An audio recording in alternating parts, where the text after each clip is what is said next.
Greetings, dear friends. I hope this finds you happy and well, where awareness brightens your day. We're able to touch the seeds of joy and peace, love deep within yourself, and even amidst change and new circumstances, to touch freedom from within.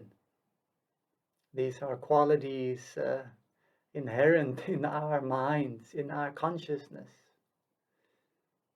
It might be expressions of our true nature, our Buddha nature. And so we have to help each other to remember and to come back to what is most important, and let that energy, that insight guide us in our daily actions. And so recently I offered a 3-part live stream in Swedish. This was on consciousness, with meditations and some teaching, because it helped me so much to understand the path of transformation and healing, the teaching of consciousness only school of Buddhist psychology. And so we had a session on the 5 sense consciousnesses, and we had a second session on mind and manas, and a third on store consciousness, so the 8 aspects of consciousness. And that's one thing that I enjoy with the Buddha's teaching and teachers over many generations, is finding ways to share about, to teach, to guide from the same realization, in a way that is not easily put into dogma or beliefs. So when we've explored the 4 nutrients, for example, we see that with contact with edible foods, we are nourishing ourselves, and we use our senses as we eat. Also our mind, what kind of intention do we have, our volition.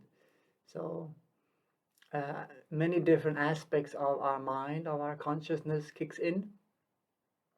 And we've had a session of sense impressions, so very similar, in volition of our deep aspiration, of our longing, our wholesome desires, as a deep aspect of our consciousness that gives us fuel for the path of transformation. And so each journey begins with one step.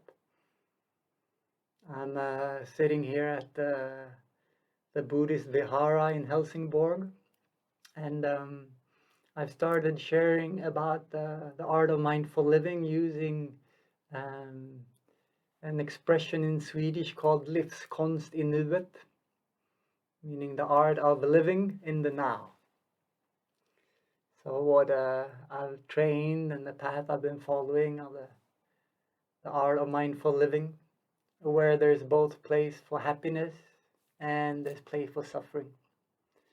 And the store consciousness aspect of us, it envelops and embraces both without discrimination. That is a great learning we can have, a great wisdom we can wake up to, that of non-discrimination. The same as the earth, Mother Earth, that whatever seed is planted, it's held by the earth. When is rain falling, it seeps into the earth. Even if it's acidic rain, it has consequences, of course. It can lead to many sufferings. But the earth allows it to seep in, and the natural world that is born through the earth is helping to purify, to transform, but also bring life to what is good and beautiful. And this is good, beautiful, and true beyond ideas of notion of right and wrong. This is the nature of things. You can see it as the nature of consciousness. It doesn't pick sides. It doesn't fight from one side to the other. And it recognizes when suffering is caused and which actions is contributing to suffering. And so for me, a beacon of light for me in the Buddha's teaching is to come back to the question of what is the greatest source of suffering, what is the greatest source of happiness that we can experience. And the Buddha's answer to the first of suffering is an untrained mind. We're scattered, we're judgmental, we're caught in our biases and our views. We're just like a leaf in the wind that just blows and falls wherever it may. And that is not freedom. It's not an expression of our free will and our deep desire, motivated by compassion. We want to limit, reduce suffering, want to contribute to the well-being of ourselves and others. And that what is the greatest cause of happiness, of peace, of love, of freedom, and it's the trained mind. So I'm so grateful to be part of the training of the mind manifestation, finding ways to reach people, to help to nurture the awareness that's a natural part of us. We can see awareness or mindfulness as the mental formation that's a seed within our soil that can manifest and bring light to whatever is happening. It can help bring relief, calming, soothing, embracing what is difficult, giving life and new clarity and a new direction to what is already nourishing us and wonderful in our lives. We can see this quality of awareness as the captain in our inner ship, in our inner crew, and just to bring our awareness back to the breath, and then to what's going on in our body, our feelings, our mind. First on a thinking level, many talk a lot about thinking. At times is in words, times is like images, times is just like a vibration in the mind. It's not the mental processes, but it's much more subtle than what I call thinking normally. And just observe that. What is the inner landscape? What is what are the voices?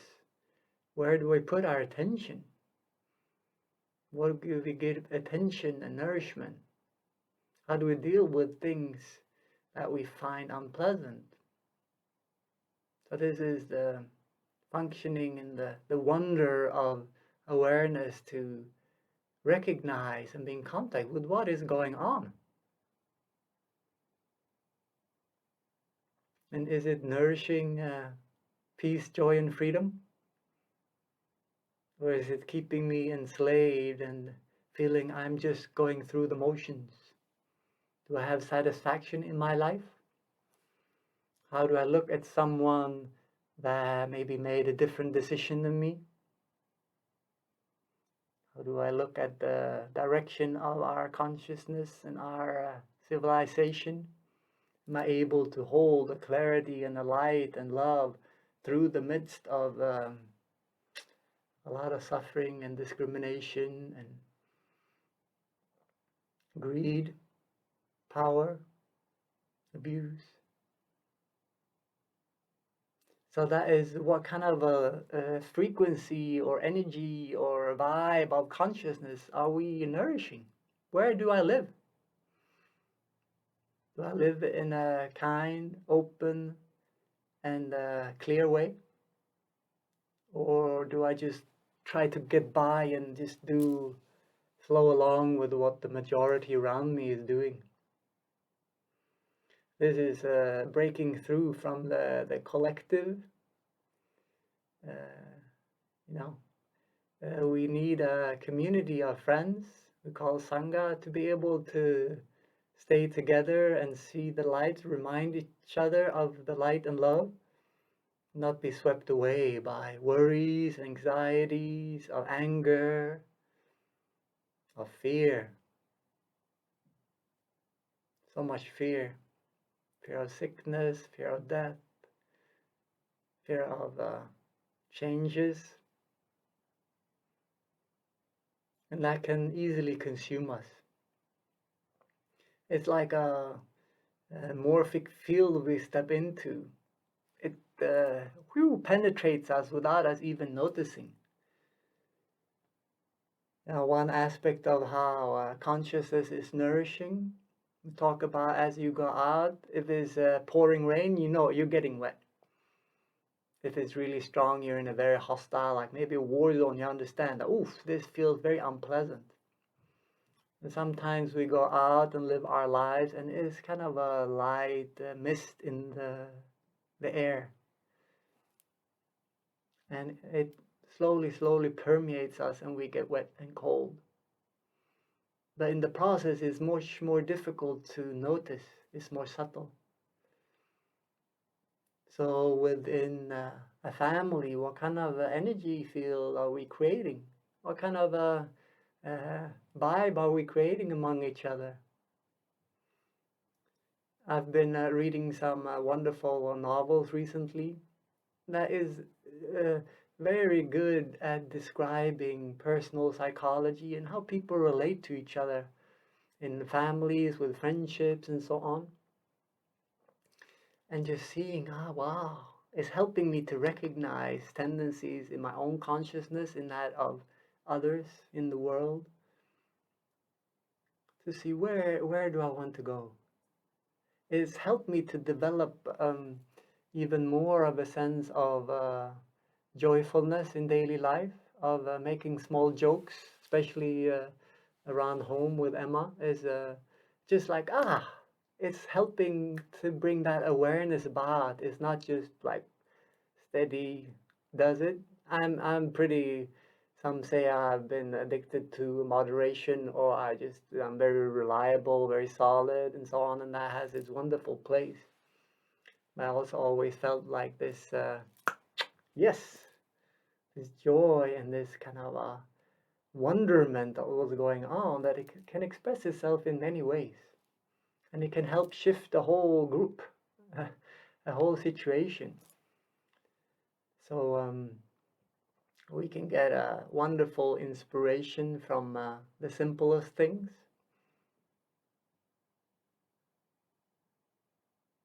But also what we choose to read, what we choose to learn about. If our awareness is strong enough, our connection with our volition is strong enough, we know why we're listening to the news or reading things, because we want to know, we want to understand what's really going on. And we're looking for alternate media and science resources to understand what is really going on. And can we do that without getting caught in it? It becomes our whole world. And we filter and we see everything from that place. I'm over here, you're over there. This is good, this is bad.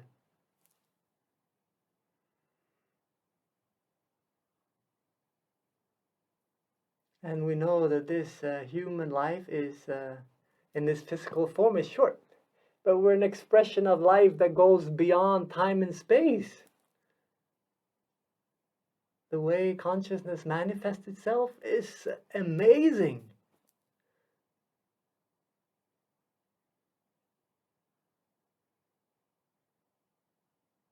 So sometimes we think, oh no, I have to meditate more and longer, I have to read all the books, and then maybe I can have some transformation. Sometimes we're caught in this idea of what we need, what will make us happy, what the path will look like. The Buddha nature is within us. Awareness is within us.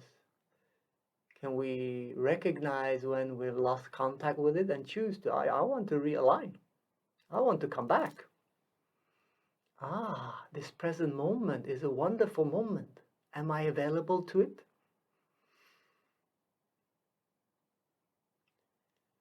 And in talking about collective consciousness, depending on the neighborhood we live in, I see a big difference when we're in the apartment. It's a 6-story apartment building. We're at the ground floor, so it's wonderful to be close to nature and the lawn outside. Our cat can go in and out.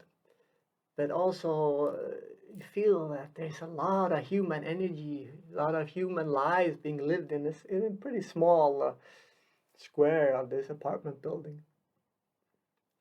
And it's wonderful at times when you get to see each other and meet. Just a couple of weeks ago, one of our neighbors on the floor above us, she needed help moving some beds in her apartment. And she rang our doorbell, and our next door neighbor is a strong young man living next to us. It's good because I'm not that robust yet. But anyhow, and me and Emma went up there, and he was there, and we had a lovely chat. We're moving her beds around, and we're just saying that we were so happy that she asked for help. A retired elderly woman that recently had her husband moved to a support home because she couldn't take care of him. And then reaching out, asking for help. And it's very lovely. She talked about her children and showed us her wedding photo. So it becomes, wow, there's a human being with all kinds of dimension. Not just like, hello, you go on. So these moments when we get to meet who is really there, then also our compassion, our happiness can be touched. It's not just some stranger living in the same house. There's still a lot of collective energy, and we might have different directions to go in. And then when I come out to our little cabin, the two-room cabin with a plot of land where we can grow foods, and it's quite spacious area. There's probably 300 small little lots like this in the area, and there's a parky area behind, a park area in front, and so there's a vast area where there's no tall buildings. I feel there's something shifting in me when I get the sense of spaciousness. I see more of the sky. I see further in the horizon. I'm closer to the earth. There's no one living above us. Now we cannot be there. It's too cold. And, heating up is not functionable right now. And still feeling this very clear difference. The collective energy of a place. And we have the same in a society or a country, depending on how industrialized we have been.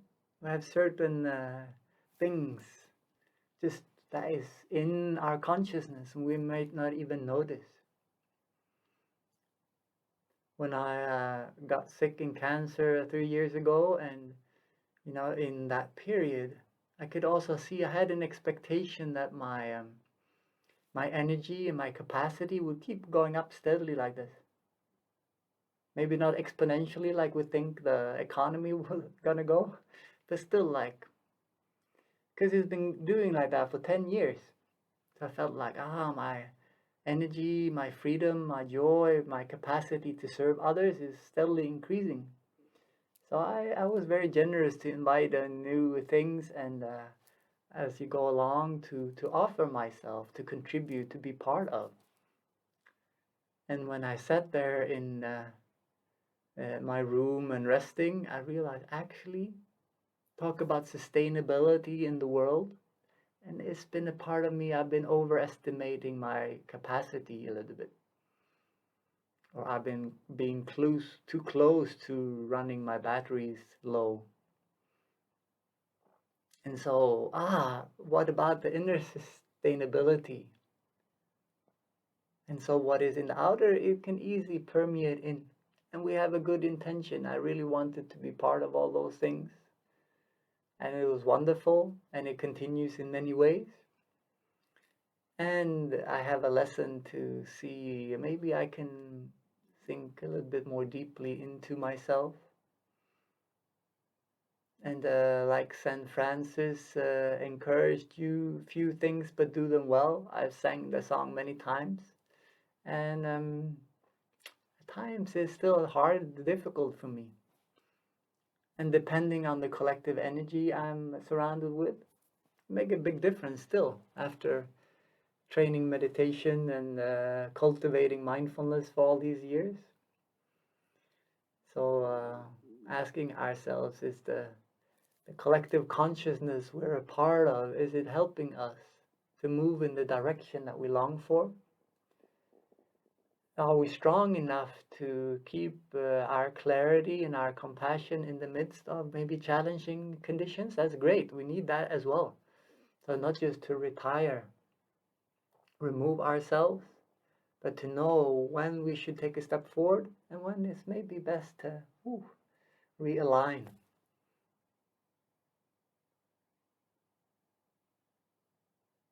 And so there's many different views and beliefs and past experience in a culture that is with us, is ingrained in us.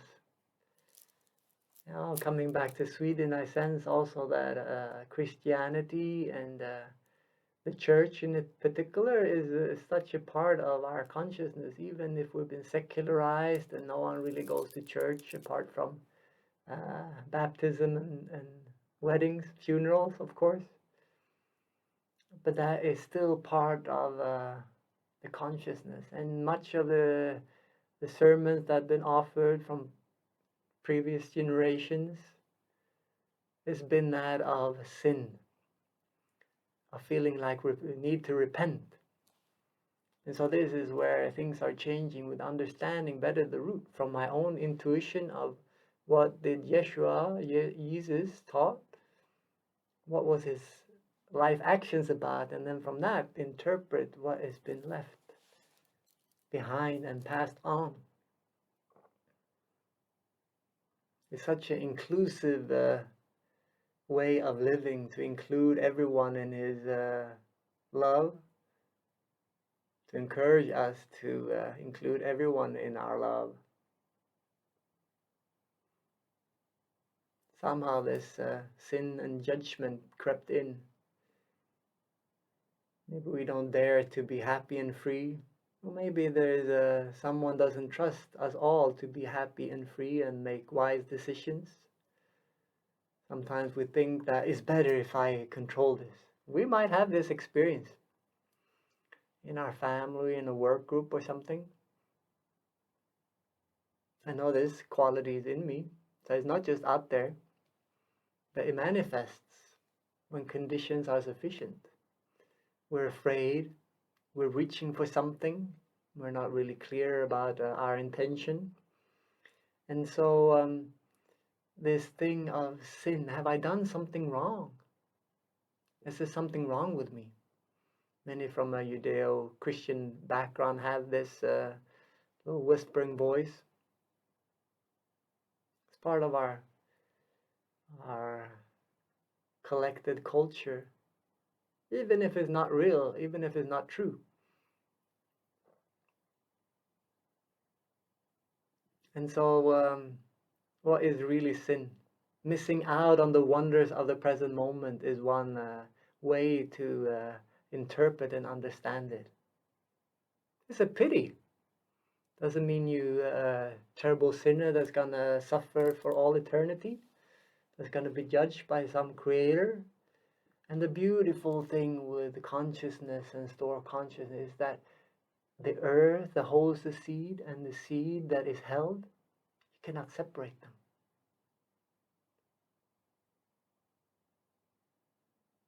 Store consciousness can be called the store, but also all of that that's been stored.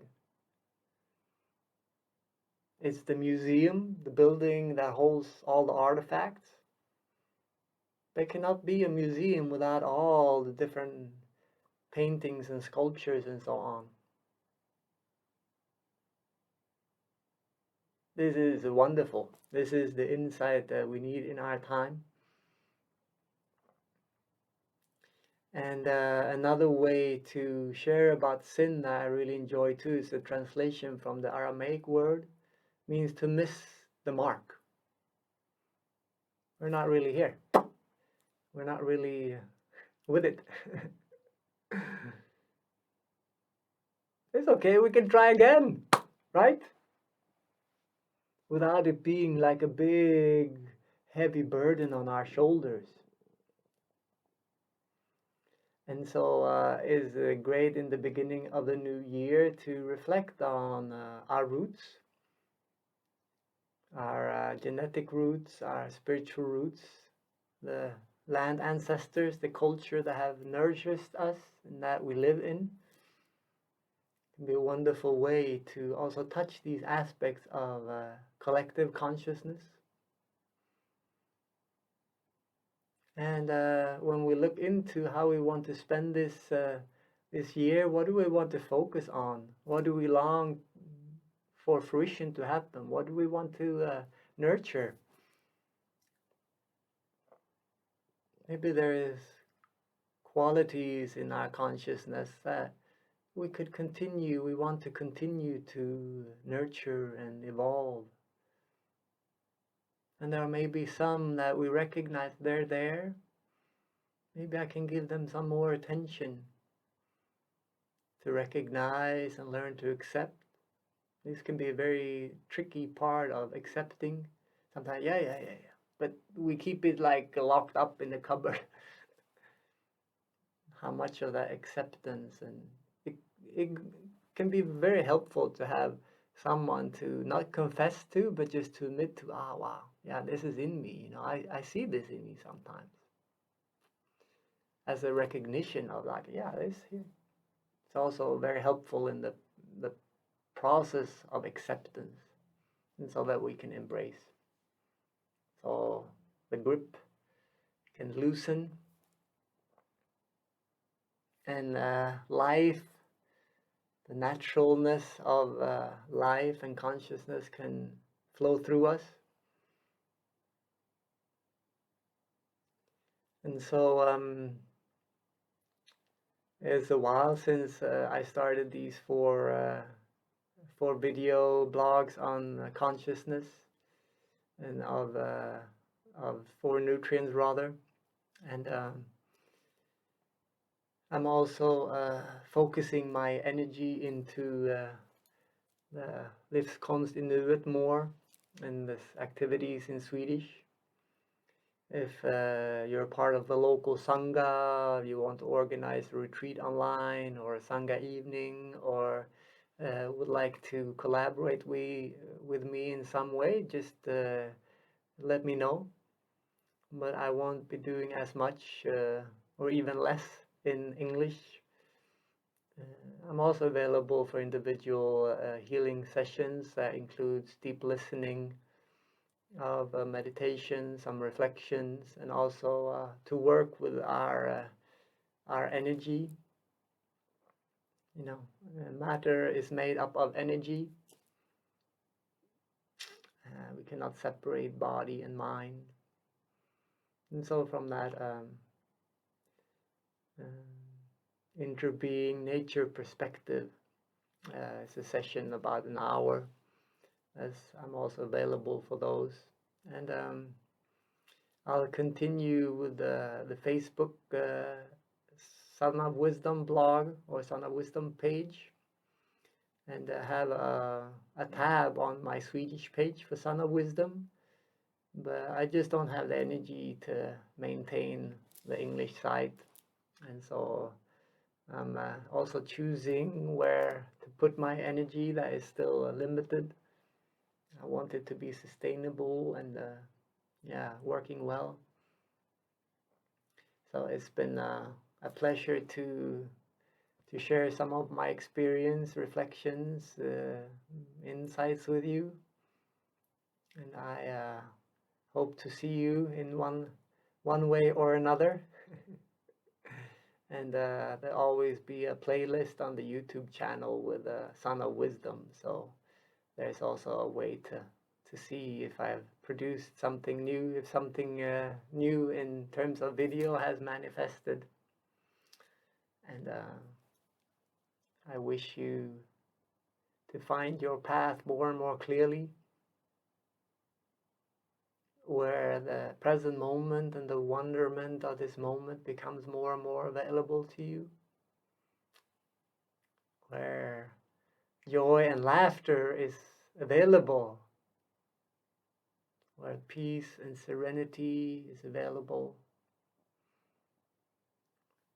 where a deep sense of love and affection is available to you.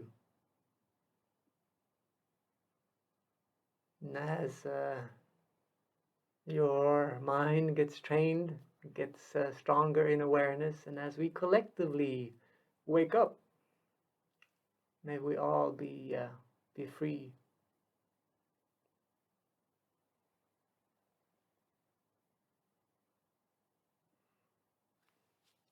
Bye. Take care.